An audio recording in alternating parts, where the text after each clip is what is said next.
A bit of context before I dive into the meat of this video.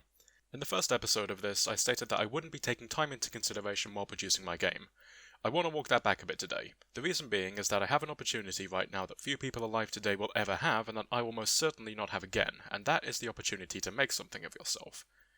I will not have this opportunity for long though, in fact I see it closing very soon. In order for me to seize this opportunity while I still can, I'll need to get my game done, and I'll need to get it done soon. I'm giving myself 1 year to finish my game. Specifically, I'm giving myself until the end of August 2020. To accomplish this, I'll need to produce a timeline from now until August 2020 that takes the game from where it is currently to something I can release without hating myself forever. Before I can do that, I'll need to define what I want the final game to look like, which I have somehow yet to do, so I guess I'll do it now. I'm going to differentiate between features I need in the game and features that I want in the game. Features that I need are considered mandatory and will take priority. Features that I want are by and large optional, and I'm not going to beat myself up if they don't make it into the final product. I want to make an action tower defense game, the basic gameplay of which involves one or more player characters on a tile-based map defending one or more objectives from multiple waves of enemies. Enemies will spawn from one or more spawners that are positioned physically on the map. Enemies will work their way towards an objective, and if enough of them reach one, then the game is over. Players can manipulate the movement of the enemies by placing down towers that will block the enemy's path. Towers will have their own behavior that will either attack the enemies or provide some form of support. Players can also choose to attack the enemies directly using their player characters. Enemies can in turn retaliate against the players, which will lower the player's health. If a player's health drops to 0, they die and will have to wait a short while before respawning. Killing an enemy or clearing a wave will award resources that the player can use to place new towers or upgrade existing ones. The game is won when the player survives a set number of waves without too many enemies reaching an objective. The game will need to have at least one playable character with at least 3 different weapons and 4 different towers. I want to include at least 3 characters, each with 9 unique weapons of which they can equip 3 at a time, and 8 unique towers of which they can equip 4. I also want each character to have some unique abilities that can be activated on a cooldown, similar to characters in a MOBA. The game will need at least 5 different kinds of enemy and at least 1 boss enemy.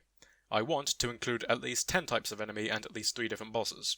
I also want some enemies to have unique behavior that fit their design. The game will need at least 5 levels with unique layouts. I want the game to have a campaign with at least 10 levels and some semblance of a story tying them together.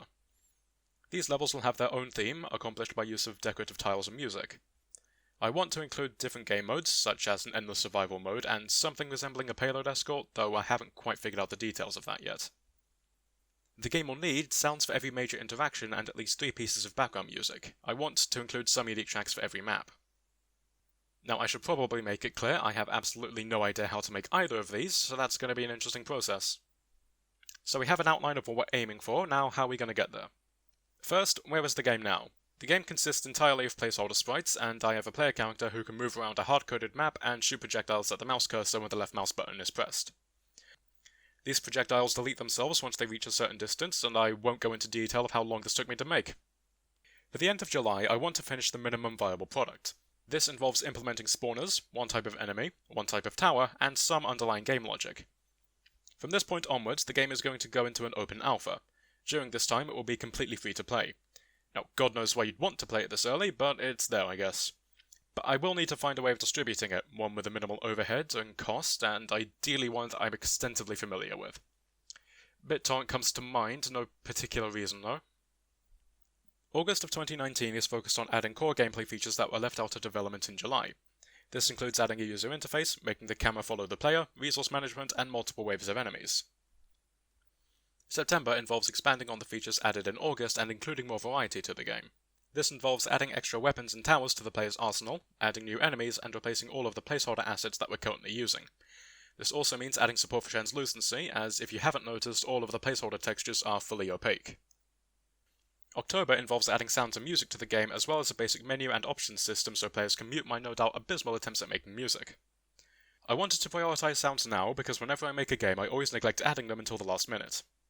November is the second expansion update. This adds a lot more towers, weapons, the first proper map, and maybe another character if I have time. This will also be the debut of a level select/loadout screen.